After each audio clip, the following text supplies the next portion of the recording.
To me, this is a team when you look at it, like, look, Pat Bev's coaching this team to play defense. Lonnie Walker's playing defense in the most physical I've ever seen him. I always said the one thing with Lonnie Walker that he showed spurts and with the Spurs all the time to be a guy who at the very least could be a six man of the year type candidate, but he just needed to be more aggressive. And here in Los Angeles, he's looking like the most aggressive version of Lonnie Walker I've ever seen. Pat Bev, Lonnie Walker, LeBron James, all good. Anthony Davis, I know he had an injury scare, still freaking good. Okay. Then you have Matt Ryan, who's looking like a sharpshooter, who's needing more touches. The man who worked the graveyard shift all the way up to a chance with the Boston Celtics, now on the Lakers. Juan Toscano Anderson, scrappy. Okay. Damian Jones can play defense. Austin Reaves can play defense. Okay. Another scrappy. Kendrick Nunn, another scrappy defender. Like, you got Nunn, Reaves, Toscano. Okay. Jones, a rim protector.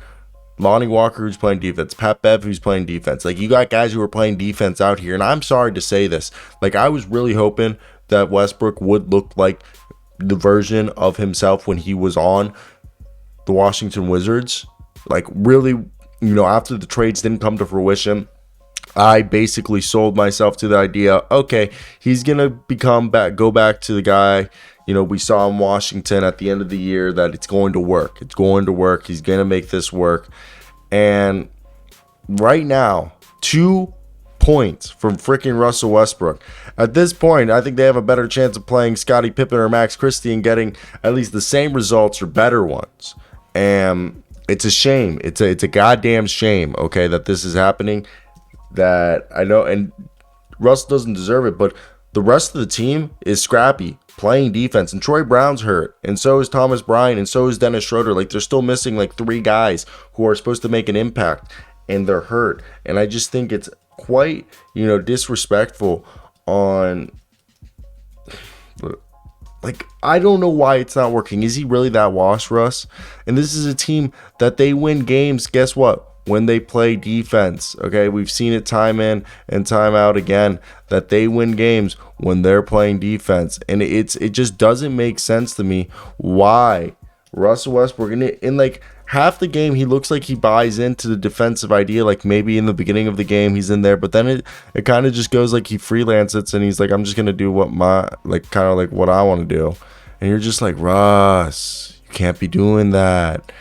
And this is a team that when you look at them, okay, they can win games by playing defense.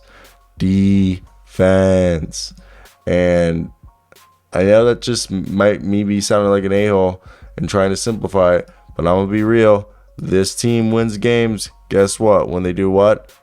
Play defense. And I don't know.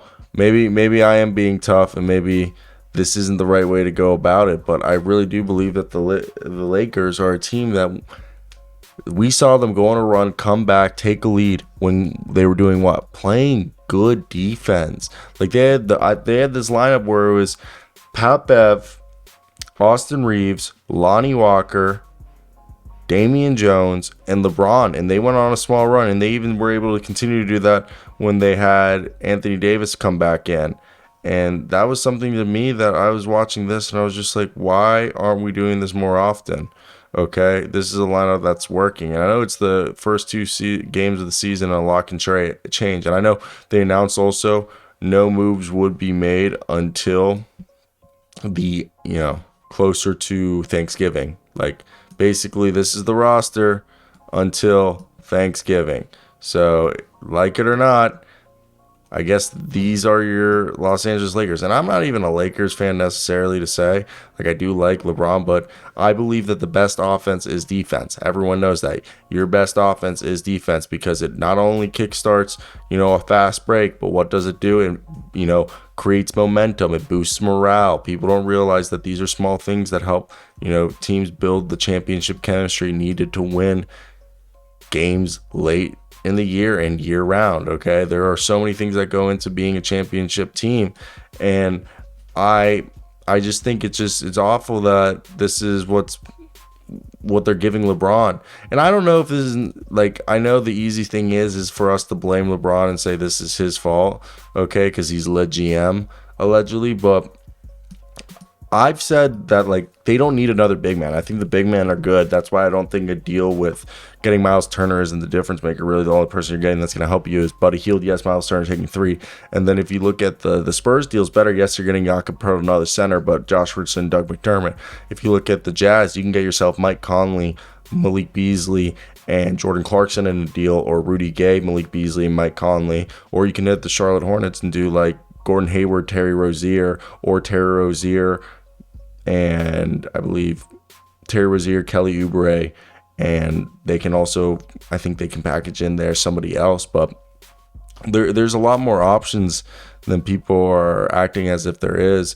And in a game like this where they showed that when they're playing defense, when they're shutting down the opposing team and grabbing boards, because tonight the crazy part about this was, again, they got out-rebounded. And that's another thing. I think rebounding leads to good defense, and it just rebounding, demoralizes your opponent. And tonight, they were getting demoralized by their opponent. So, let me hear your thoughts.